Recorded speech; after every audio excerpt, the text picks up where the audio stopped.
দুনিয়ার সবাই সম্পদ নিতে চায়, কিন্তু মারা যাওয়ার পরে কবরে কেউ যাইতে চায় না। ওই কবরে যিনি যাবেন তিনি বলেন নবী মুহাম্মদুর রাসূলুল্লাহ। হাত তুলে বলেন সুবহানাল্লাহ। জুড়ে বলেন আল্লাহু আকবার। নবীরে কবরে দেখতে চাই কি চাই না? নবীরে কবরে দেখলে কবরের চিন্তা করির মধ্যে ৭০,০০০ ফেরেশতা থাকবে। ওই জাহান্নামের কঠিন আগুনকে দেখে সেদিন আপনি আমি হাসরের প্রত্যেকটা মানুষ জাহান্নামের কঠিন আগুন দেখে থরথর করে কাঁপবে আর আল্লাহকে একটা ডাক দিয়ে বলবে, আল্লাহ জাহান্নামের এই কঠিন আগুন থেকে বাঁচার জন্য আজকের হাসরের ময়দানে আমাদের কাছে কোনো ইবাদত নেই, নামাজের বাহাদুরি নেই, রোজার বাহাদুরি নেই, হজ যাকাত নেই, দান সদকা নেই, আল্লাহ কোনো ইবাদত নেই, তবে একটা সার্টিফিকেট আছে, আল্লাহ কোনো ইবাদত নাও থাকতে পারে, তবে আজকের ময়দানে আমরা তোমার বন্ধু নবীর উম্মত হয়ে হাজির হয়েছি। সুবহানাল্লাহ। আল্লাহু আকবার বলতে হবে। হাত তুলে বলেন ইয়া রাসূলুল্লাহ বলেন। দয়াল নবীর উম্মত হাসরের ময়দানে পরিচয় দিলে কোনো টেনশন আছে? কোনো ভয় আছে? রহমাতাল লিল আলামিন। আল্লাহুম্মা সাল্লি আলা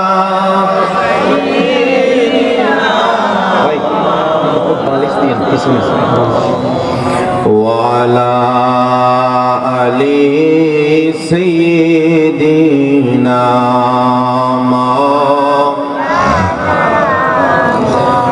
তোর পিছে পিছে ওরে ঘুরছে সমন,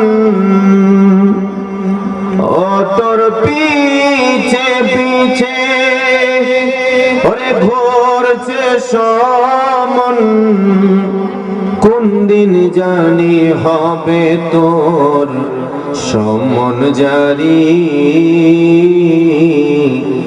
দেখ না মন ঝাঁক মারি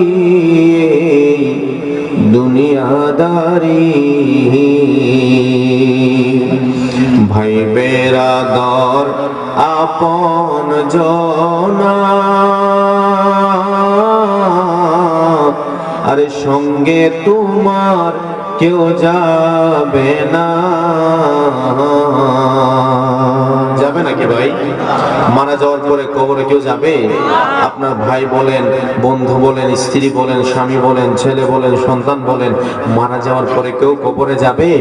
আল্লাহ যদি আপনাকে ৩টা সন্তান দেয়, আপনি যদি ৩টা সন্তানের একটা সন্তানকে বলেন যে বাবা আমার যত সম্পত্তি আছে সব আমি তোমার নামে লিখে দিব, আপনার বন্ধুরে যদি বলেন যে বন্ধু আমার যত সম্পত্তি, আপনার সম্পদের ভাগ নেওয়ার জন্য আপনার ভাই পাগল, আপনার সম্পদের ভাগ নেওয়ার জন্য আপনার বন্ধু পাগল, আপনার সন্তান পাগল। আপনি মারা যাওয়ার পরে ১ সপ্তাহের মধ্যে আপনার সন্তান না আপনার সম্পদ ভাগ করে নেবে। দুনিয়ার সবাই সম্পদ নিতে চায়, কিন্তু মারা যাওয়ার পরে কবরে কেউ যাইতে চায় না। ওই কবরে যিনি যাবেন তিনি বলেন নবী মুহাম্মদুর রাসূলুল্লাহ। হাত তুলে বলেন সুবহানাল্লাহ বলেন। জুড়ে বলেন আল্লাহু আকবার। নবীরে কবরে দেখতে চাই কি চাই না? নবীরে কবরে দেখলে কবরের চিন্তা আছে। এই জন্য কয় ভাই বেরাদর, কষ্ট হচ্ছে বাবা, ভাই বেরাদর যাবে না। ও তুমি আইসো একা করে যাইবা একা, বলেন তুমি আইসো ওরে সঙ্গে তোমার কেউ যাবে না। দেখ না মন ঝাঁক মারি দুনিয়াদারি। আল্লাহুম্মা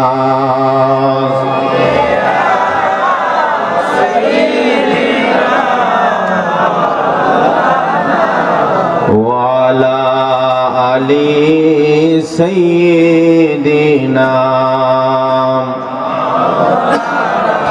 লা ইলাহা লা জোরে লা ইলাহা, আরো জোরে লা ইলাহা, লা ইলাহা ইল্লাল্লাহ, জোরে লা ইলাহা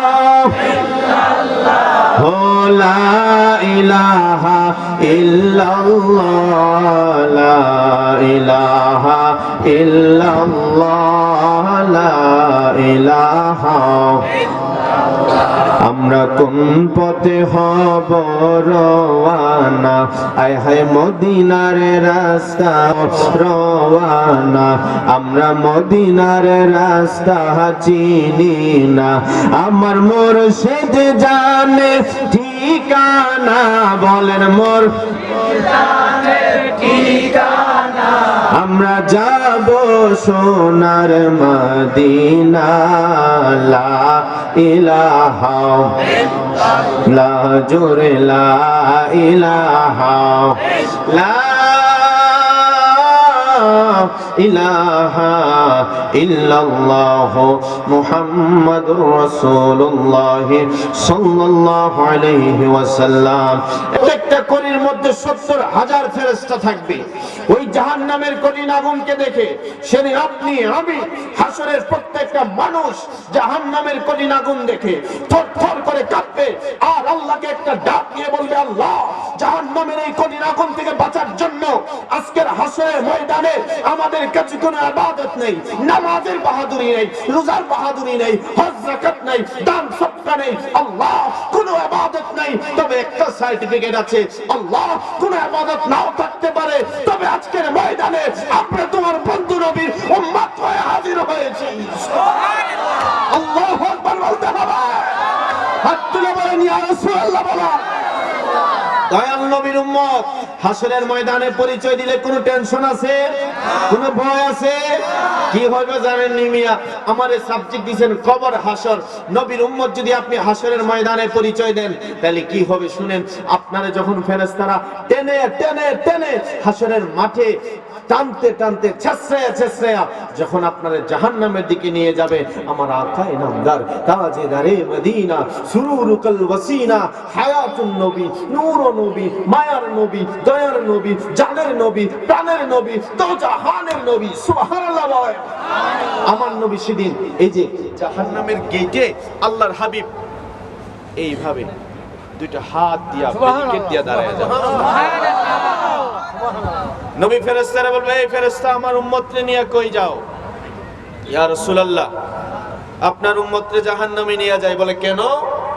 যে আমি দেখছি আপনার উম্মতের মিজানে পাল্লায় ওজন দিলাম, দেখলাম যে গুনার পাল্লা ভারী নেকির পাল্লা হালকা। নবী কি উত্তর দিবে জানেন? নবী বলবে, এই ফেরেশতা আমার উম্মতরে নিয়ে যে তোমরা যাও, বলো তো এই উম্মতটা কি দুই ফেরেশতার উম্মত নাকি আমি নবীর উম্মত? সুবহানাল্লাহ, আল্লাহু আকবার বলেন। এটা তো আপনি নবীর উম্মত। বলে আমার উম্মতের আমল ওজন দিছো, আমি নবী দেখি নাই। যতক্ষণ আমার চোখের সামনে আমার উম্মতের আমল ওজন দেয়া হবে না, ততক্ষণ আমি নবীও আমার উম্মতকে জাহান্নামে নিতে দিব না। সুবহানাল্লাহ, আল্লাহু আকবার বলতে হবে। যাও যাও যাও, আবার যাও মিজানের পাল্লায়, আবার যাও, আবার ওজন দাও, আবার উম্মতকে নিয়ে যাবে মিজানের পাল্লায়, আবার ওজন দিল, সেম নেকির পাল্লা হালকা, গুনার পাল্লাটা ভারী। উম্মতটা সেদিন লজ্জায় মাথাটা নিচের দিকে দিয়া আমার নবীর সামনে দাঁড়ায় যাব। কি জবাব দিব নবী? হেই, কি জবাব দিব আমার নবীর সেদিন উম্মত? লজ্জায় এইভাবে নবীর সামনে দাঁড়ায় থাকা আর গুনগুনায় আমার নবীর একটা গান কইব, নবীরে কইব, ও গো দয়াল নবী দয়া করো না, আরে দয়া করো না গো নবী দয়া করো না, তুমি তোমার উম্মতের তারাই দিও না। একটা জবানও বন্ধ রাখবেন না, চিৎকার দিয়ে কন্যা সুবহানাল্লাহ। হায় রে আমার আপনার পারের বাবা, ও শ্রীমঙ্গলের আব্বু, হায় রে সাতগাঁওয়ের বাবা, মিজানের পাল্লায় যখন উম্মতকে আবার নিয়ে যাওয়া হবে, নবীর সামনে আবার ওজন দিবে, নবীর সামনে ওজন দেওয়ার পরে দেখবে গুনার পাল্লাটা হালকা, নেকির পাল্লাটা ভারী। আমার নবী ওই সময় কি কইব জানোনি? নবী উম্মতটারে দেখেই চিন্না ফালাইব আমার উদ্ধার পারের আশিক। হায় রে নবী উম্মতের চেহারা দেখলেই বলবো, কোন উম্মতের অন্তরে নবীর প্রেম ছিল, কার অন্তরে নবীর মহব্বত ছিল, আল্লাহর হাবিব দেখকে চিন্না ফালাইবো। আমার নবীন দামিন টাইমে এই পকেট মুবারক থেকে একটা কাগজের টুকরা মুবারক বের কইরা ওই গুনাহগার উম্মতের নেকির পাল্লার মধ্যে এইভাবে রাখবেন, যেই মাত্র নবীজি একটা কাগজ মুবারক রাখবেন রে, সামান্য একটা কাগজ মুবারক নেকির পাল্লায় লাগার সাথে সাথে ওই নেকির পাল্লাটা কত ভারী হবো জানুনি। গুনার পাল্লায় যদি মালিকের গোটা সৃষ্টি জগৎ তুলে দেয়া হয়, এরপরে আমার নবীর একটা কাগজ মুবারকের সমান ওজন হবে না। আল্লাহু আকবার বলেন। কিরে কিরে, একটা কাগজ তো 1 কেজিও হয় না, একটা কাগজ 1 তোলা হয় বা তার চেয়ে কম, কিন্তু ওই কাগজটা ওই দিনে তো দামি কেন হইব, ওই কাগজটা ওই দিনে তো ওজন কেন হইব? একটাই মাত্র কারণ, এতক্ষণ এটা ছিল কাগজ, যেই মাত্র রহমাতুল লিল আলামিনের হাত মুবারক লাগছে, এটা আর কাগজ নাই। নবীর হাত মুবারক লাগার সাথে সাথে এই কাগজটা হয়ে গেছে কাগজ মুবারক। নবীর সাথে প্রত্যেকটা সম্পর্কিত, নবীর সাথে সম্পর্কিত প্রত্যেকটা জিনিস হলো মুবারক। জোরে কন্যা সুবহানাল্লাহ। এ বন্ধুরে আমার, আল্লাহ রাব্বুল আলামিন বলেন, মিনহা খলাকনাকুম ওয়া ফিহা নুঈদুকুম ওয়া মিনহা নুখরিজুকুম তারাতান উখরা। চিৎকার দিয়া কন্যা আল্লাহু আকবার।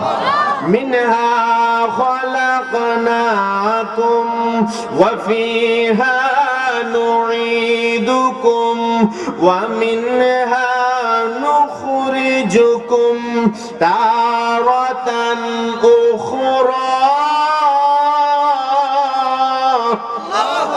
হায়রে, আল্লাহ রাব্বুল আলামিন বলেন, এই মাটি থেকে আমি আমার বান্দারে সৃষ্টি করেছি, আবার একদিন এই মাটির ভিতরে আমি আমার বান্দারে পাঠাইয়া দিব, আবার এই মাটি থেকে একদিন উঠে হাসরের ময়দানে উঠতে হবে।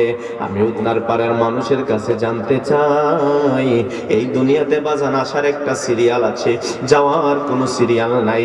হায়রে, রাস্তাঘাটে চলতে ফিরতে কত জায়গায় কত লাশ, কত জায়গায় কত অ্যাক্সিডেন্ট, দুর্ঘটনা দেখি, মনের ভিতরে বড় ভয় জাগে, মনের ভিতরে বড় ভয় ঢুকে যায়। হায়রে, কত ছোট ছোট পোলাপান মইরা যায়। জানি না রে আল্লাহ, এই দুনিয়াতে আসার একটা সিরিয়াল আছে, আগে আসবে দাদা, তারপরে বাবা, তারপরে ছেলে, তারপরে নাতি, কিন্তু দুনিয়া থেকে যাওয়ার কোনো সিরিয়াল নাই। অনেক সময় দেখা যায় বাবার কাঁধে ছেলের লাশ আছে না নাই? বাবার আগে ছেলে মরে যায়, দাদার আগে নাতি মরে যায়, এমন হাজারো প্রমাণ আমাদের দেশে আছে। ও বন্ধু, এই জন্য বলি রে, এই দুনিয়াতে আসার সিরিয়াল আছে, কিন্তু দুনিয়া থেকে যাওয়ার সিরিয়াল নাই। মানুষ কই যায় রে দুনিয়া ছাড়িয়া, মসজিদেরই পালকি আইনা দোলা দেশা যায়া তারে জনমের লাগিয়া। হায় হায় হায়, আল্লাহর কাছে ফরিয়াদ করি, আল্লাহ, জন্ম হইছে মরতে হবে জানি, মরে যাইব দুঃখ নাই, মসজিদের কোনার খাটিয়া উঠানোর আগে আপনার একবার মদিনায় যাওয়ার বিমানে উঠায়া নিও। মদিনা যেতে চাই কি চাই না? ও ভাই, জোরে কোন নবী দেখতে চাই কি চাই না? হাত তুলা কোন নবীর দিদার চাই কি চাই না? আল্লাহ গো, ও আল্লাহ, হাদিস শরীফে পড়ছি জানোনি, মরণের যন্ত্রণা কত কঠিন। হায়রে, একটা মানুষ রে, একটা জীবন্ত বকরি বা ছাগল রে, তারে যদি ঠ্যাংগুলো উপরে দিয়া জবাই না কইরা জীবিত অবস্থায় যদি তার চামড়াগুলো ছিলা হয়, একটা ছাগলের জীবিত অবস্থায় যদি চামড়াগুলো ছিলে ফেলা হয়, ওই ছাগলটা যতটুকু কষ্ট পাবে, আমার নবী বলে মরণের কষ্ট তার থেকে 1000 গুণ বেশি, 1000 গুণ বেশি। কারণ মরণটা এমন একটা জিনিস, প্রত্যেকটা প্রাণীকে একদিন মরতে হবে। আল্লাহ রাব্বুল আলামিন বলেন কুল্লু নাফসিন যায়িকাতুল মাউত। অন্য জায়গায় বলেন আইনামা তাকুনু ইউদরিকুমুল মাউত ওয়ালাউ কুনতুম ফি বুরুজিম মুশাইয়াদা। একটা কথা মনে হয়ে গেছে, আল্লাহ কয় তুমি যেখানেই থাকো ওইখানেই তোমারে মরতে হবে, যেখানে তোমার হায়াত শেষ ওইখানেই তোমারে মরতে হবে। যদি তুমি চতুর্দিকে প্রাচীর বানায়া যদি একটা জায়গায় লুকায়া থাকো, ওইখানে যদি তোমার মরণ লেখা থাকে ওইখানেই তোমাকে মরতে হবে। কথা কোন ঠিক কিনা? হায়রে একটা মুসা নবীর জামানায় এক বান্দা ঘরের কোনায় বসে আছে। হঠাৎ করে রাত্রি বেলায় এই বান্দা তাকায়া দেখে তার ঘরের কোনা দিয়া মালাকুল মউত আজরাইল একটা উকি মারছে। আজরাইল দেখলে কি গলায় পানি থাকবো না, শুকায়া যাইব? কথা কন না যে আজরাইল কি দেখতে সুন্দর না ভয়ঙ্কর? হায়রে শ্রীমঙ্গলের বাবা, ওদনার পারের বন্ধু, এই বান্দা যখন আজরাইল দেখছে এক সেকেন্ডের জন্য আজরাইল বান্দার সামনে একটু দেখা দিছে। এই বান্দা আজরাইল দেখার সাথে সাথে ভয়ে থরথর করে কাঁপতেছে। কাইটা কয় না না না, আজরাইল আমার জান নিয়ে যাইব, আমি আজরাইলের হাত থেকে লুকাইতে হবে, জানটা বাঁচাইতে হবে। দৌড়াইয়া পাহাড়ের ভিতরে গেছে, বিশাল একটা গর্ত বানাইয়া একটা গুহার ভিতরে ঢুকছে। ওই গুহার ভিতরে ছোট্ট একটা ছিদ্র রাখছে, চতুর্দিকে বন্ধ, যেন নিঃশ্বাসটা বের হয়, ছোট একটা ছিদ্র রাখছে। ওইখানে যায় লুকাইছে। কয় আজরাইলের হাত থেকে মনে হয় বাচ্চা, মনে হয় আজরাইল আমারে খুঁজা পাইব না। হঠাৎ করে তাকায়া দেখে এই গুহার ভিতরে মালাকুল মউত আজরাইল হাজির হইয়া গেছে। আমার মরণের কত দিন বাকি আমি জানিলাম না। ও আল্লাহ, এটা তো আপনাদের সিলেটি ভাষা নাকি? আমি কিন্তু বা চট্টগ্রাম থাকি, তো চট্টগ্রাম থাকি সেই সুবাদে আমার ভাষাও কিন্তু অনেকটা চট্টগ্রামের মতো। আমি সিলেটের ভাষা অতটা বুঝিও না। মাঝে মধ্যে কোনো জায়গা গেলে আমার হুজুর খালা মিষ্টি আনি দিয়া কয় খালা গুখাইতা না সাদা গুখাইতা। তো যারা বোঝে না তারা কয় গুখাইতে মাইছিল বেড়াইতা। খালা গু মানে খালাটা খাইতা না সাদাটা খাইতা। আর চট্টগ্রাম গেলে আপনার কিতাবে বলবেন ওয়া জ্ঞান আছে না? যদি জ্ঞান আছেন আপনি বুঝেন যে কেমন আছেন, আপনি বলবেন যে আপনি যদি আপনি কেমন আছেন, আপনারা বলবেন যে আই গম আছি। কি আছি? গম আছি মানে আমি ভালো আছি। তো যারা নতুন মনে করেন, আমি চট্টগ্রাম জামিয়া আহমদিয়া সুন্নিয়া আলিয়া থেকে পড়াশোনা করেছি। ওইখানে আমরা যখন নতুন গেছি, আমার একজন উস্তাদ আছেন, ওনার নাম উসমান গনি। হুজুর মুরব্বী মানুষ, উনি শুদ্ধ ভাষা একটু কম বলতে পারেন। হুজুর চট্টগ্রামের ভাষায় ক্লাস করেন। তা আমরা যারা নতুন গেছি আমরা যাই কই আল্লাহ উর্দু ফার্সি শিখার জন্য আইছি চট্টগ্রাম, উর্দু ফার্সি শিখার আগে এখন আমার আগে সিটাইঙ্গা ভাষা শিখাই না।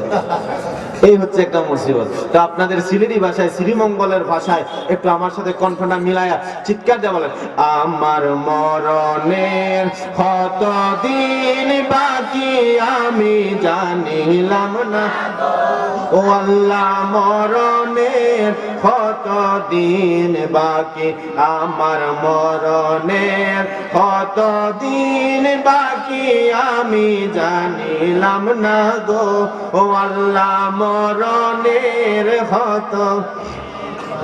আর আজরাইল আসিয়া যখন হস্তে দিবা দড়ি, আজরাইল আসিয়া যখন হস্তে দিবা দড়ি, তখন আমার মনা ভাই খরবালো কালো কি আমি জানিলাম না। ও আল্লাহ, ইন বাকি আমার মরণের কত দিন বাকি আমি জানিলাম না গো। ও আল্লাহ, মরণের কত দিন বাকি, আর হায়াত হইল হাতে ভাইরে মোহর হইল পায়ে। এই কথার মানে হচ্ছে হাত পা, আমার হাত থেকে আমার পা যেমন নিকটে, মরণ এবং হায়াত এবং মৌত এরকম নিকটে। কারণ কোন দিন আপনার মরণ চলে আসে আমরা তো কেউ বলতে পারি। আর হায়াত হইল হাতে ভাইরে মত হইল পায়ে, বলেন হায়াত হইল হাতে ভাইরে মত হইল পায়ে, যেই জায়গায় যার মরণ লেখা সেই জায়গায় সে মরে আমি জানিলাম না। ও আল্লাহ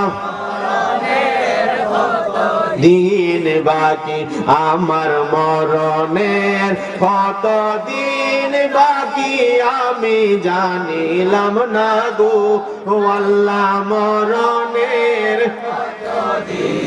আর 40 দিনের আগে ভাইরে মোহতের নিশানি, 40 দিনের আগে ভাইরে মোহতের নিশানি, জমদূতে বান্দানি বা চোখে দিয়া আন্ধি আমি জানিলাম না গো। আল্লাহ মরণের কত দিন বাকি, একটা জবান বন্ধ রাখবেন না, চিৎকার মেরে বলেন না সুবহানাল্লাহ। ও বন্ধুরে, এই বান্দা যখন গুহার ভিতরে ঢুইকা গেছে, যেই মাত্র গুহায় ঢুইকা গেছে গো, একটাই মাত্র উদ্দেশ্য রে বাবা, কয় আমি গুহার ভিতরে চলে গেছি, আজরাইল আমার বাড়িতে দেখা দিছে, আমার মনে হয় হায়াত শেষ হয়ে গেছে, আজরাইলের হাত থেকে বাঁচার জন্য আমি গুহার ভিতরে ঢুইকা গেছি।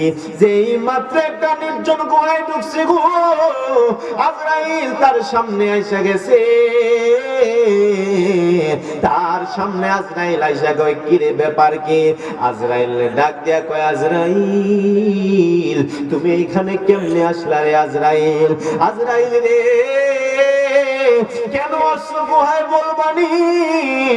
এ আজরাইল ডাক দিয়া বলে আমি গুহায় আসার একটাই মাত্র কারণ, তোমার হায়াত শেষ হয়ে গেছে, আমি তোমার রূহ কবজ করার জন্য আসছি।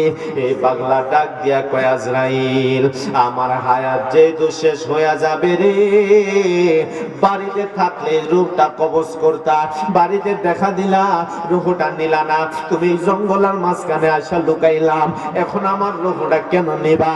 আজরাইল ডাক দিয়া কয় পাগলা রে তোমার মৃত্যু কই লেখা জানুনি?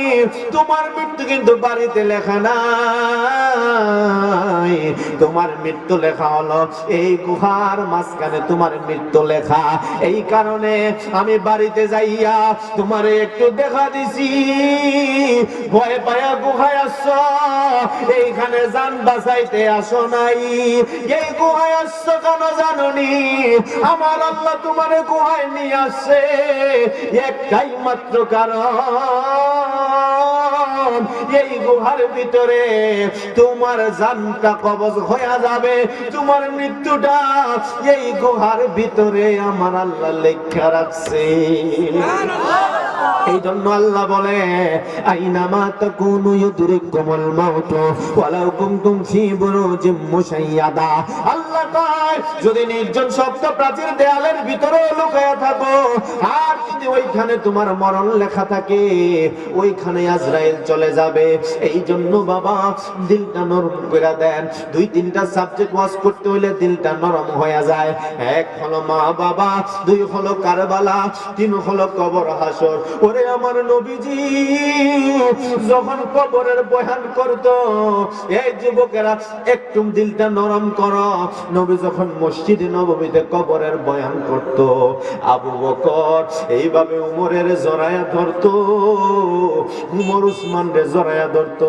হইরে আমি আপনি মরণের বয়ান শুনলে দিলটা কিন্তু বাড়ি দেয় না।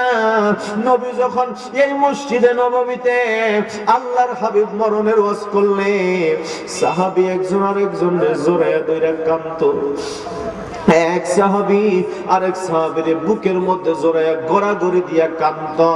ওরে সাহাবীরা রে, যারা আমার নবীরে দেখা দেখা কালমা পড়ছে, আল্লাহু আকবার বলো, যারা আমার নবীরে দেখা দেখা কালমা পড়ছে রে, যারা আমার নবীর পিছনে নামাজ পড়ছে,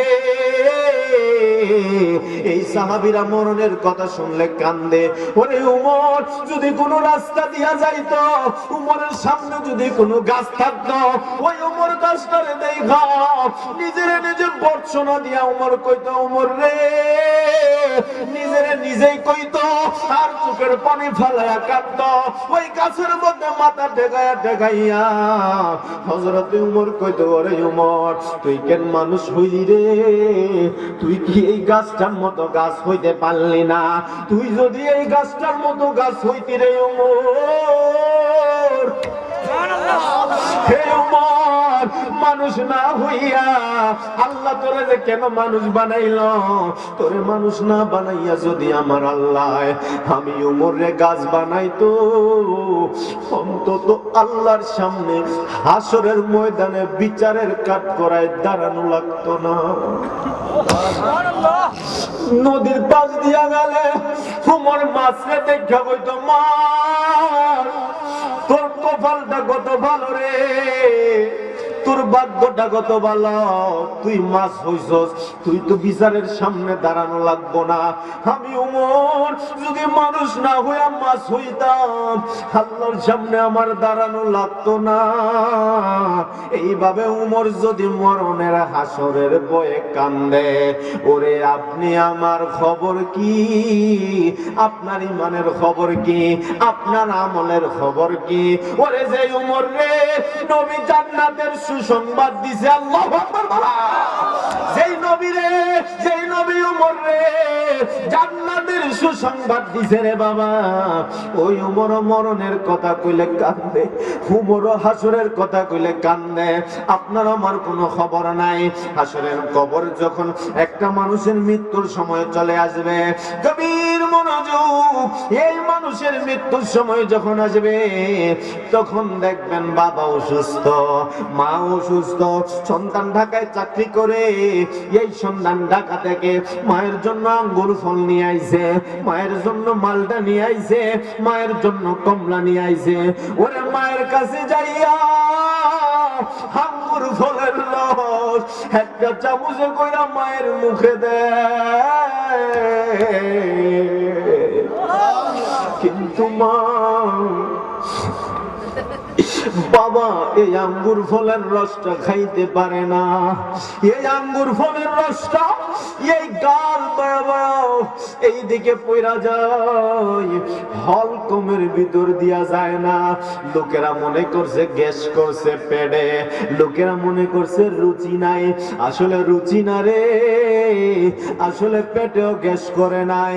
তুমি মনে করতেছো মা আঙ্গুর ফলের রস খায় না, আসলে আমার আল্লাহ তার রিজিকের দরজায় তালা মাইরা দিছে, আসলে আমার আল্লাহ তার রিজিকের দরজায় তালা মাইরা দিছে। যতই খাওয়ানোর চেষ্টা করো, এই বান্দা তো খাইব না রে। এই দুনিয়ায় প্রত্যেকটা মানুষ তার রিজিকের বাজেট নিয়ে আসে। আমার আল্লাহ যতটা রিজিক আমার জন্য রাখছে, এক ফোঁটা পানি বেশিও খাইতে পারবো না, একটা দানাও আমি বেশি খাইতে পারবো না।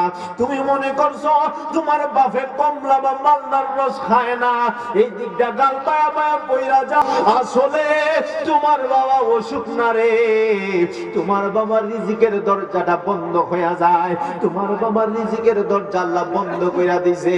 এই জন্য বাবা মরণ বড় ডেঞ্জারাস বিষয়। মনে করবেন রাত্রি বেলায়, নবীর হাদিসে পাইলাম রাত্রি বেলায় আপনি আমি অন্ধকার রাত্রে যখন একা একা যাই, দেখবেন মাঝে মধ্যে আমাদের শরীরটা এইভাবে একটা গিজানা মাইরা ওঠে, মাঝে মধ্যে শরীরটা একটা ঝাঁকুনি দিয়া ওঠে। আপনি আমি মনে করি ভূতের ভয়ে ঝাঁকুনি মারছে, আপনি আমি মনে করি জিনের ভয়ে ঝাঁকুনি মারছে। নবীর হাদিস কয় ভূতের ভয় না, জিনের ভয় না, রাত্রের অন্ধকারে হাঁটার সময় যখন শরীরটা এমনি ঝাঁকুনি মারে বা গিজানি মারে, এটা কিন্তু জিন ভূতের ভয় না।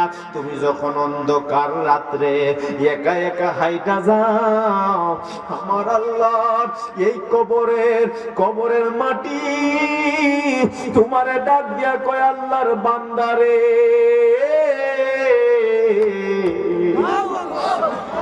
ও আল্লাহর বান্দা, এই অন্ধকার দেখেই বুঝি তুমি ভয় পাও, এই অন্ধকার দেখে বুঝি তোমার ভয় লাগে। আমি কবরে আইলে আলো পাইবি না রে, আমি কবরে আইলে লাইট পাইবি না, আমি কবরে আইলে নূর পাইবি না। যদি আমল নিয়ে আইতে পারো ভালো, আর যদি আমল নিয়ে না আসতে পারো, আমি কবরটা এই অন্ধকার থেকে অনেক বেশি ডেঞ্জারাস হবো। যখন ডেঞ্জারাস কথাটা কয়, তোমার আমার শরীরটা ভয়ে ঝাঁকুনি মাইরা উঠে, শরীরটা কাঁপা উঠে। এর হাকিকত তো আপনি আমি জানি না। নবী কয়, কেউ যদি দৈনিক 20 বার মরণের, খারাপ লাগতেছে বাজান, খারাপ লাগতেছে, খারাপ লাগতেছে। রাত্র তো অনেক, ঠান্ডা অনেক, অন্য এলাকায় থেকে শ্রীমঙ্গলে ঠান্ডাটা একটু বেশি। এই ঠান্ডার মধ্যে পুরোটা প্যান্ডেলে এতগুলা মানুষ যে বসে আছেন, নিঃসন্দেহে মনে রাখবেন একটা জিনিস, মনে রাখবেন, শরীর এই শীতের দিন যখন আসে, গাছের পাতাগুলো জমিনে ঝরে যায় না, সব পাতা জমিনে। আবার বৈশিষ্ট্য বাতাস যখন দেয়, দেখবেন পাতাগুলো উড়ায় উড়ায় নিয়ে যায়। আর কিছু কিছু পাতা কিছু কিছু কংক্রিটের নিচে চাপান কইরা থাকে, ওই পাতাগুলারে বাতাস নিতে পারে না। আপনারা যারা বসে আছেন এত কনকনে শীতে, নিশ্চয়ই আপনাদের প্রত্যেকের উপরে মাওলার রহমতের পাথর আছে। আপনারা, আমরা সবাই মাওলার রহমতের পাথরের নিচে বসে আছি। এই জন্য ঘুমের বাতাস এসে উপরি দিয়া চলে যায়, আমাদেরকে বিছানায় নিতে পারে। আল্লাহু আকবার বলেন। গভীর মনোযোগ। ওই নবী বলেন, কেউ যদি মরণের কথা 20 বার দৈনিক স্মরণ করে, আল্লাহ রাব্বুল আলামিন তারে সাধারণ মরণ দেবে না। আল্লাহ রাব্বুল আলামিন তারে শহীদের মর্যাদা দিয়া দিব। শহীদের মর্যাদা কেমন জানেননি? এই শহীদরা যখন কবরে যাবে, সাধারণ মানুষ মরে গেলে মরার পরে কবর, কবরের পরে হাসর, হাসরের পরে জান্নাত নয়তো জাহান্নাম।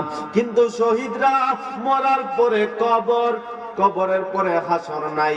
মনে করেন আমাদের শায়েস্তাগঞ্জ থেকে সিলেট যাইতে গেলে বাস পাওয়া যায় 2 ধরনের, একটা হলো শ্রীমঙ্গল মৌলভীবাজার ঘুরে যায়, আর একটা হলো বাইপাসে সিলেট যায়। মনে করেন শহীদরা যখন কবরে যাইব, হাসরে তাদের হিসাব নাই।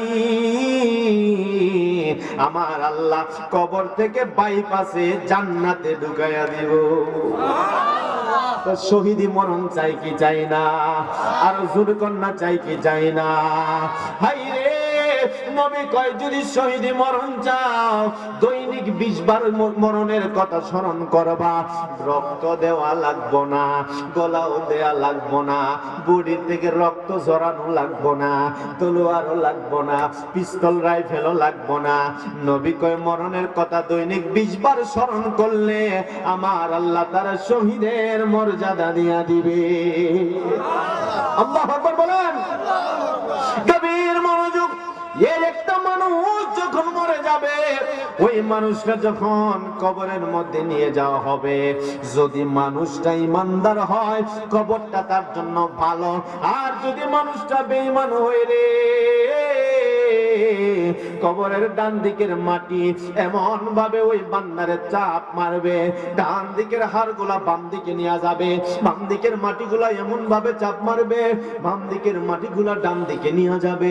ওই বান্দা কবরের উপর থেকে যখন মাটি একটা চাপ দিবে, 70 গজ মাটির নিচে ডাবায়া ফেলবে। এই বন্ধু, দুনিয়ার বন্ধু বান্ধব কবরে আপন না রে। ঈমান আমল হইল কবরে আপন, আর ঈমান হইল নবী। নবীরে নিয়া যদি কবরে যাইতে পারো, ওই কবরটা তোমার জন্য ফুলের বাগান হয়ে যাবে। আর জোরে কন্যা ইয়া রাসূলুল্লাহ। হায়রে বাবা, হাসরের ময়দান যখন কায়েম হবে, মানব দানব সমস্ত মানুষ হাসরের ময়দানে যাবে। এই হাসরের ময়দানে যাইয়া হায়রে সবাই নাফসি নাফসি করবে। মাথার অর্ধ হাত উপরে থাকবে সূর্য, মাথার অর্ধ হাত উপরে থাকবে সূর্য। সূর্যের আলোতে আমাদের রগ, এই মাথার মগজগুলো গলে গলে পড়বে। সূর্যের আলোতে মাথার মগজগুলা গলে গলে পড়বে। এইভাবে যখন হাসরের ময়দানে হায়রে সমস্ত মানুষ উলঙ্গ অবস্থায় থাকবে। আজকে আপনি আমি এই যুবকেরা রাস্তা দিয়ে কোনো মেয়েরা গেলে টিটকারি মারো, ওই মেয়ের দিকে হাত ধরে চায়া থাকো, কিন্তু হাসরের ময়দানে তুমিও উলঙ্গ, মহিলারা উলঙ্গ। কেউ কি সাহাবীরা কয় নবী, কেউ কি কারো দিকে তাকাইব না? আমার নবী কয় সাহাবীরা রে, এই হাসরের ময়দানটা এত কঠিন হবে রে, ইয়া নাফসি নাফসি গোয়া কানবো। কেউ কারো দিকে তাকাইবার সময় নাই।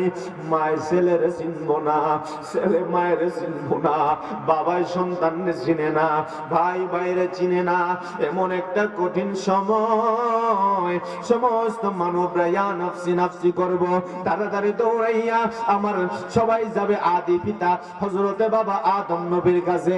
যা বলবো, আদম রে, ও আল্লাহর পয়গম্বর, আপনি তো আমাদের আদি পিতা বাবা, একটু আল্লাহর কাছে দোয়া করেন না, আল্লাহর কাছে আমাদের জন্য একটু সুপারিশ করেন না। মানব আর দানব যখন আদম নবীরে বলবো, নবীজি আল্লাহর কাছে একটু সাফাত করেন, ওরে আদম নবীর কাছে যাইয়া তাকায়া দেখবো আদম নবীর ঠোঁটটা নড়ে, খেয়াল কইরা দেখবো আদম নবীও কইয়া নফসি ইয়া নফসি। আল্লাহু আকবার বলেন। যেদিন ইয়া নাফসি ইয়া নাফসি হবে মাতম সুর, আমার তোরাইয়া নবী নূরে আলা নূর। যেদিন ইয়া নাফসি, বলেন আল্লাহু আকবার বলেন। যেদিন ইয়া নাফসি হবে মাতম সুর, আমার তোরাইয়া নবী নূরে আলা নূর। যেদিন ইয়া নাফসি, আল্লাহু আকবার বলেন। এই সমস্ত মানব দানব নীরব থাকবেন, নিস্তব্ধ থাকবেন। যেই কথাটা আমি বলছিলাম, সমস্ত মানব দানব যাবে আদম নবীর কাছে। হায়রে আদম নবীর কাছে যাবে গো,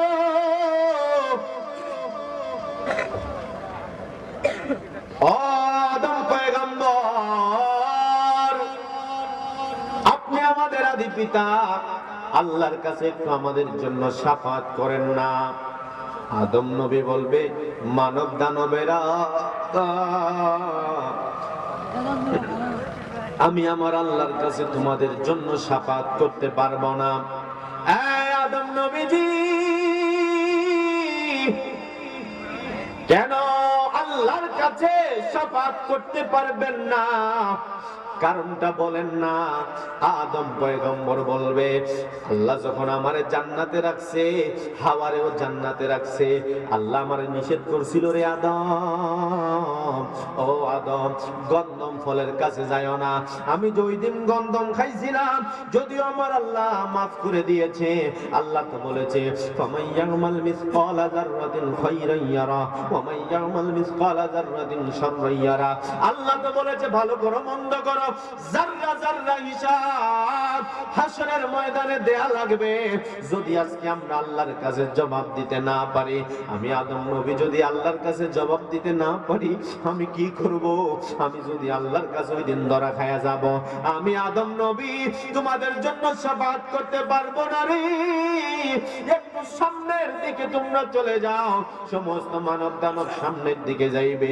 সামনের দিকে যাইতে যাইতে সমস্ত মানব দানব সামনের দিকে যাইতে যাইতে যায় দেখবে হযরতে নূহ নবীরে দেখা যায়। ডাক দিয়া বলবে, নূহ নবীজি আল্লাহর কাছে একটু আমাদের জন্য শাফাত করেন না। নূহ নবী বলবে, আমার দ্বারাও সম্ভব না। বলে, কেন সম্ভব না? কয়, আল্লাহ আমারে 4টা সন্তান দিয়েছে, এই 4টা সন্তানের মধ্যে 3টা সন্তান ঠিক আছে, কিন্তু কেনান নামের একটা সন্তান, তারে আমি আমার ধর্মে আনতে পারি নাই, তারে আমি ইমানদার বানাইতে পারি নাই। আজকে হাসরের ময়দানে যদি আমার আল্লাহ আমি নূহরে বলে, নূহ তুমি দুনিয়ার মানুষকে ঈমানের দাওয়াত দিলা, তুমি তোমার সন্তান নেই তো ঠিক করতে পারলা না।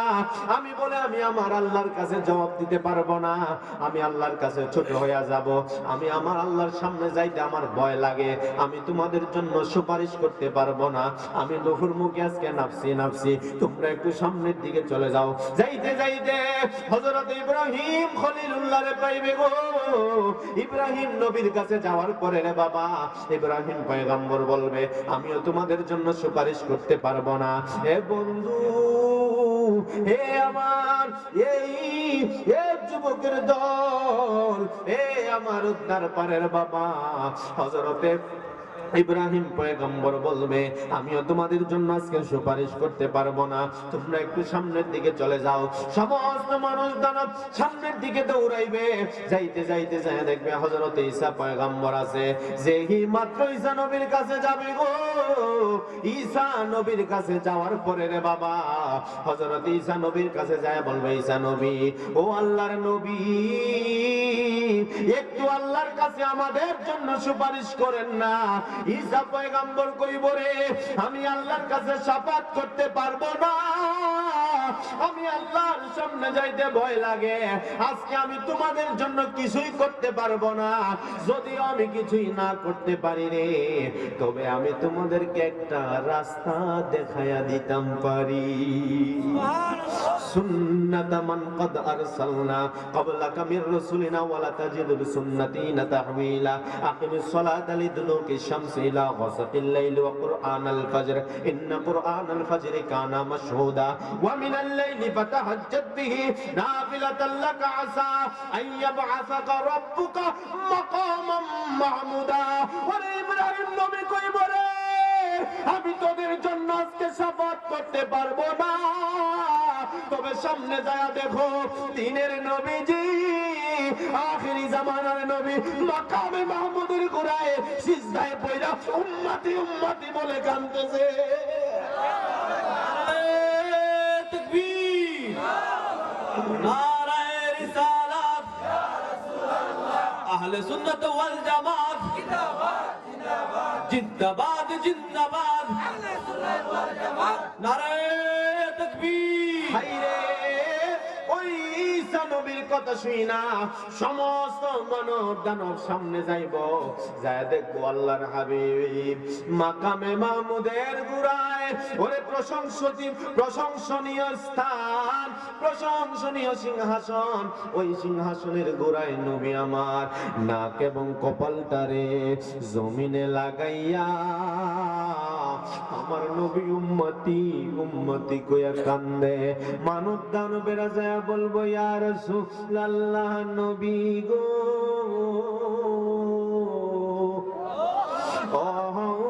মায়ার নবীজি একটু আল্লাহর কাছে আমাদের জন্য সুপারিশ করেন না। নবীজির মাথা মুবারক নিচে থাকবে, আল্লাহ একটা ডাক দিয়া কইব বন্ধুরে ইয়া রাসূলুল্লাহ নবীজি, ইয়া মুহাম্মদ ইরফা রাসাক, নবীজি আপনার মাথা মুবারকটা একটু উপরে উঠান।